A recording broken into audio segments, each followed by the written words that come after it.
Mike's Daily Podcast. Episode 1442. That's when, what's his name, crossed the ocean blue, right? Oh, that's 1492. Don't let history get in the way of a good story. It's Mike Matthews here, broadcasting from Cafe Anyway, located somewhere in Podcastro Valley, Mont. Today, Chely Shoehart, Floyd the Floorman, John Deere the engineer. Mike's Daily Podcast. And in honor of my mom, who is doing very well in Daytona Beach, despite Irma, I'm going to do a segment called Mike's Daily Podcast. WOW SCHATZ WOW. That's right. It's a fun little segment, and then I will look and see I've got some pigment because I went in the sun a couple days recently, and then I said something indecently, and I said it to my dog, and he said, Mike's Daily Podcast. because that's the name of my show. No, actually, I got to teach my roommate yesterday how to walk my dog, so Mike's when I'm in Florida, Daily he can walk him. Podcast. Now, my roommate's a millennial. Yeah! Not a millennium, by the way. Some people don't know. You don't call them millenniums. You call them millennials. Like perennials. Like those flower thingies. They keep coming back every year. Millennials is what they are called. Or what they, what... I think they should call themselves whatever they want to call themselves, but that's whatever the name is that's stuck. Like with me, it's Generation X. It's stuck. And so now I'm into a Billy Idol song, I guess. Billy Idol was in a band called Generation X, and they had that song, "A Dancing with Myself." I mean, look who walked in. Hello, Mike Matthews. It's Chely Shoehart, the chef supervisor. Oh my God, that song was like one of my favorite. Did you dance in a lot of clubs to those songs? Yes, Mike Matthews. Look who else walked in. Oh, Mike, this is Floyd the Floorman. And this is John Deere the engineer. Mike, it seems that Florida is still recovering from the floods in some areas. Yeah, I was very concerned in Daytona Beach. My mom may have been flooded, but she's fine. So it was just some parts of Daytona Beach that are low-lying. And so I'm still planning to go and visit my friend John. He emailed me in the section called Emails from Email and Your Common Not So Comments. But first I have to say this. And here's today's podcast picture. It's not a picture of Daytona Beach, darn it. I don't... My pictures are at home. I didn't bring any of my podcast pictures of Daytona Beach. So I'm going to just have to tell you that today's podcast picture is of something closer to me. And that would be the sunset.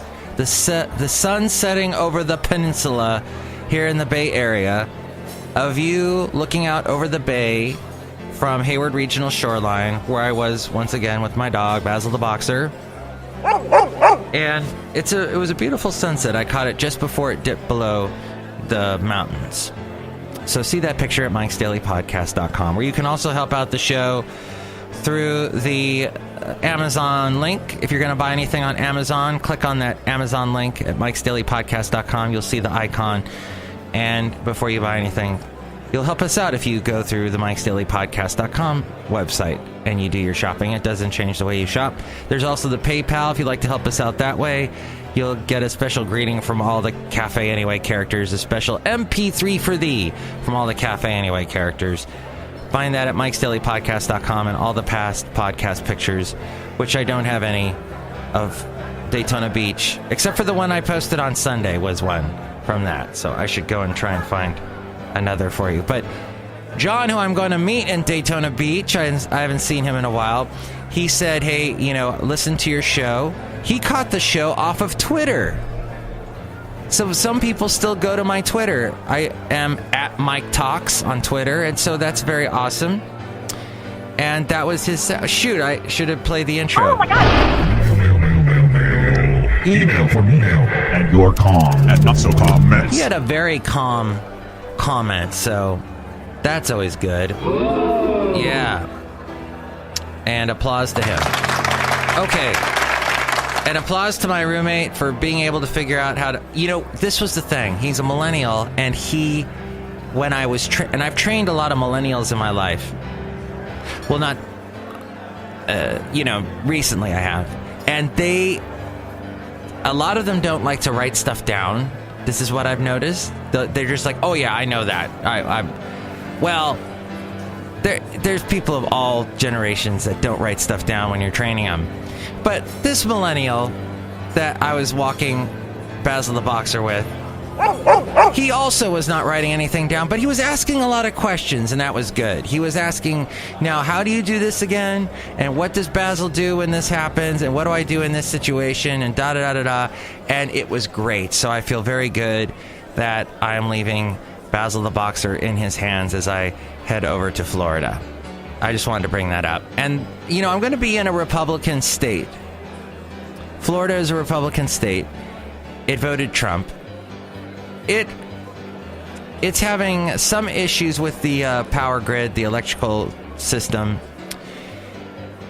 even though they have one of the best in the country. And in fact, Obama was there in 2009 when he was launching some program that had to do with our electrical system in the U.S. But he was there in kind of promoting Florida. I think, though, here in California, we have, even though I complain about the traffic and I complain about the prices, sometimes I'm glad I'm in a Democratic state. It just, sometimes, hey, there's going to be some things like we're probably not going to have some kind of leaky nuclear, chemical, biohazard just down the street from you. There's a little less likely of that happening here in a Democratic state. Or that's what we generally believe, but we'll see if that's true. In this increasingly more Republican country of which we are living in, and the EPA, bits more pieces of it and less pizza in it, and it's being downgraded. Money's being taken out. Trump doesn't like it. He says, you know what? I know what's right and wrong, and I know what's good and bad. And he has to make this a fine-tuned machine. This is a fine-tuned machine. So he's going to take money out of the EPA, and there'll be less stuff. You're going to probably have more stuff like you had in Texas, where you had these biochemical hazard things leaking all over the place. So after the flood, but at any rate, that was my thought about my one thing about liking it here in California. That and the awesome weather, and we had a beautiful rainstorm 2 days ago, and it just was like, oh, you mean we get a rainstorm and we don't have to live with humidity 9 months out of the year? Awesome. I can stick around then for a little while longer. Anyway, let's get to in honor of my mom, who I'm going to see, she's very Republican-ish. I think we should do this little segment for her called Wow Schatz Wow. Because she calls me Schatz, and when I tell her something surprising, she goes, Wow Schatz Wow. So let's start with Florida. While the rest of Florida began picking itself up after Irma. But did I mention, I don't know if I buried this in the lead somewhere, but she does have her power. Power is back where she is, but the rest of the state isn't so lucky. Some floodwaters from the massive tropical storm were expected, but the scale of the unfolding disaster took Jacksonville and nearby towns by surprise. Now, Mom is about an hour south of Jacksonville. I know I drove through Jacksonville to get to her when I was coming down from Georgia one time. Driven by tidal flow, an already saturated inland waterway system, and Irma's powerful winds and rains, the swollen, fast-rushing St. Johns River crashed over seawalls and sandbags and left much of the area underwater. The river through the city of nearly 900,000 has not hit these levels since 1846. That's the year after Florida became a state. Yesterday, the city started to recover, but meteorologists warned that some flooding is likely to return as storm-generated waters rush south from the Carolinas toward the Atlantic Oceans. The St. Johns River is 315 miles long and 3 miles wide at points, is expected to continue threatening communities in northeast Florida because the huge volumes of water the river is holding have no place to go. St. John's also is where I know there's a bunch of awesome restaurants on the St. John's River, so oh man, I hope none of them get knocked out, but that's a possibility. The water will subside very gradually within the St. John's River basin. The water is trapped in the St. John's and essentially sloshes north to south within the river with each high tide. Major river flooding will continue for many more tide cycles. Hundreds of residents had to be rescued from the rising waters in Jacksonville and nearby communities after they chose not to heed pleas from local and state officials to flee the area ahead of Irma. Well, my mom didn't want to flee either. And from what I hear, a lot of pets got abandoned. Here in California, and probably all over the country, we have all these public service announcements around the 4th of July saying, be careful with the loud noises, your dog will run away, blah, blah, blah, think of your dog. And here we are, we just abandoned our pets at our homes during the storm where, talk about noise, the wind, the lightning, the thunder, everything. And we're just leaving dogs at home. Okay, that makes no sense to me as a dog owner, but millions of Floridians headed north to escape Irma's potential path after officials warned that the once powerful storm could cause catastrophic damage to several Florida cities. The evacuation order was lifted on Tuesday. Business owners returned to riverfront shops and restaurants to find seagrass, tree limbs, and an inch of mud covering streets and some sidewalks. By midday, the mud started to give off a strong odor as it baked in the hot sun. I witnessed that on Sunday when I went to Alameda. Alameda, you've got to get it together. You've got to get it together. You have got to have more outdoor cafes. What is your problem?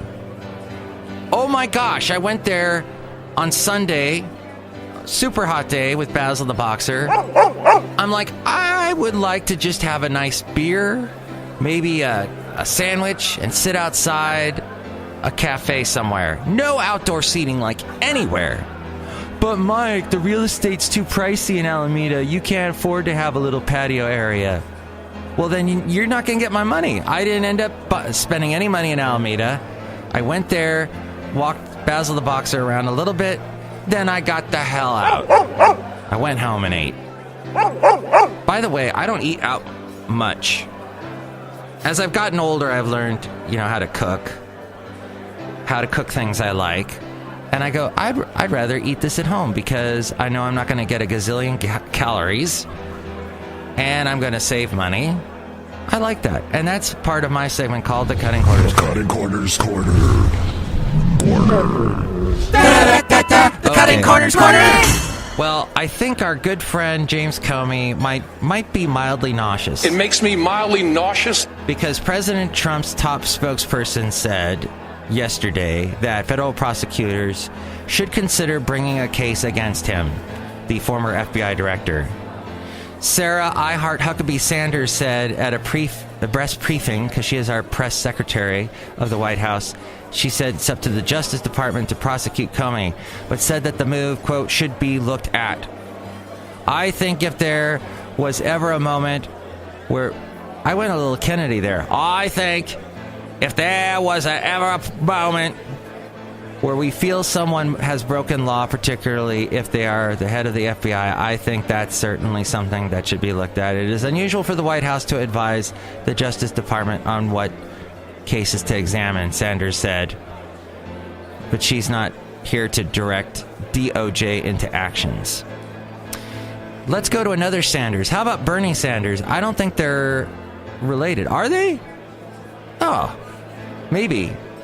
But that would be interesting because you got Sandra Hart Huckabee, Sarah Huckabee Sanders, and Bernie Sanders, and they're on the opposite sides of the political spectrum. But Bernie is ready to unveil his bill for starkly reshaping our current hodgepodge healthcare system into one where the government provides medical insurance for everyone. Republican senators are preparing to roll out details of a last-ditch effort to repeal and replace Obama's healthcare law. And you know, our former president, he said, Washington's made things worse. So we'll see what happens. The rival packages have little in common other than the likelihood that neither is going anywhere. Several weeks after the GOP drive to uproot Obama's 2010 healthcare law crashed in the Senate, two Republican senators, Lindsey Graham of South Carolina and Louisiana's Bill Cassidy, on Wednesday they were releasing their plan for trying again. They've struggled for weeks to round up sufficient support for the package. It would cut and reshape Medicaid, disperse money spent under Obama's law directly to states, and erase Obama's penalties on people who don't purchase coverage. And I heard John McCain supports this Lindsey Graham bill. Finally, let's get to Apple has released their new products. I think there's 2 new phones. There's the iPhone 10. There's a brand new iPhone 8. And that there's this thing, the watch will be able to access, your iWatch will be able to get on to the cellular. It can be a phone, in other words. It's becoming the world of Dick Tracy. Calling Dick Tracy. Yeah, it's going to be that kind of an interesting watch, is what that was, which we knew all along it was heading that direction. But yesterday, Apple unveiled its new FaceID facial recognition technology for the iPhone X, the successor to the iPhone Touch ID fingerprint scanner. The company says FaceID is 20 times more secure than Touch ID and can be used for unlocking apps and using Apple Pay. Still, this kind of technology raises a lot of questions. And here's what Quartz is wondering. The tech website Quartz says, where will this data be stored? It has traditionally stored biometric data on its secure enclave, which is like a separate encrypted computer on your phone. If the data is only held on your iPhone, it's far safer than in the cloud. What are the legal implications of opening your phone with your face? Will police be able to use your face to unlock your phone without a warrant? And it may not be clear yet, according to lawyers. What else will Apple use the data for, even if it's just on our phones? An Apple executive said that the sensors used for the Face ID are also used elsewhere, like to track your face on Snapchat and to make animojis. Will Apple also use that data to track which parts of an app you're looking at, or to gauge your emotion when interacting with your phone? Who else will have access to those sensors? How are apps not made by Apple going to be able to tap into the Face ID function to authenticate who you are? And could other developers access that to collect advertising metrics? Oh my gosh, our face. It is becoming a face world, a Facebook world, a selfie world. That's what we wanted, right? To take selfies with our selfie sticks. It's like the last show I called Mirror. That's all we want as humans is mirrors. Thank you. Did you enjoy my little... That was my little tangent. Mike's little tangent. All right, I hope you enjoyed that. Your phone could be turned into a spying tool for any app you use. As we go outside a cafe anyway, where we bring you Mike's Daily Podcast somewhere in Podcastro Valley, Mont. Finally, the last question this article asks, does facial recognition this effective really make sense in real life scenarios? Say someone snatches my phone out of my hand, points it at my face to unlock, and then runs away. What happens if someone gets in an accident and can't use facial recognition? What weather and lighting? Yeah, that's right. That happened to Jennifer Grey, didn't it? of Dirty Dancing. No one puts her in a corner.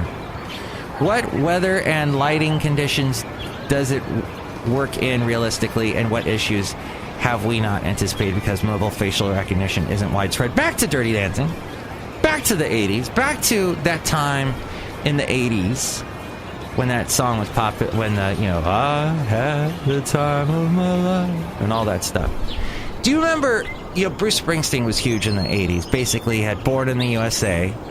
And then every video he put out for a while got really popular. He had that Dancing in the Dark, not Dancing with Myself. There were a couple dancing songs. Unlike the Lady Gaga song, Just Dance. She has fibromyalgia. She announced yesterday. But no, so back to Bruce. Huge in the 70s. He got his start popularity-wise. Well known for his concerts where he would talk about his personal thing, social stuff and whatnot. He, in the 80s, had all these videos that, whoa, I'm on fire. Hey, little girl, is your daddy home? Did you go and leave you all alone? That video, everybody was, oh my God, he's like a mechanic. And he's really hot, and he's, you don't know if he's gonna, if this woman's gonna cheat on her husband with Bruce Springsteen and blah, blah, blah. Everybody was just entranced by Bruce. He really utilized the MTV world. People forget that. Because you listen to your 80s, iHeart 80s type radio stations, and it's all Go-Go's and Tears for Fears and Depeche Mode and Human League and all the new wave stuff that I love, but Bruce was big. Gloria Estefan was big too. I just remembered that too. I don't want to lose you now. But Bruce had the big Born in the USA album. What was that called? Was that called Born in the USA? I'm having a mental block at the moment. I think it was. And then there was the album Tunnel of Love. And it had this one song called Brilliant Disguise where he totally takes apart a marriage that's failing. And in the music video for that, it was shot in black and white.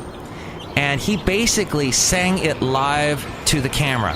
What you're hearing, his vocals, that is live. That is actually happening as the video was shot. It wasn't like what they usually do where they took the song and then the singer lip sang to it. And Bruce Springsteen was a horrible lip syncer. He could not sing to the words of his video. Every video you see by him, he messes up at some point.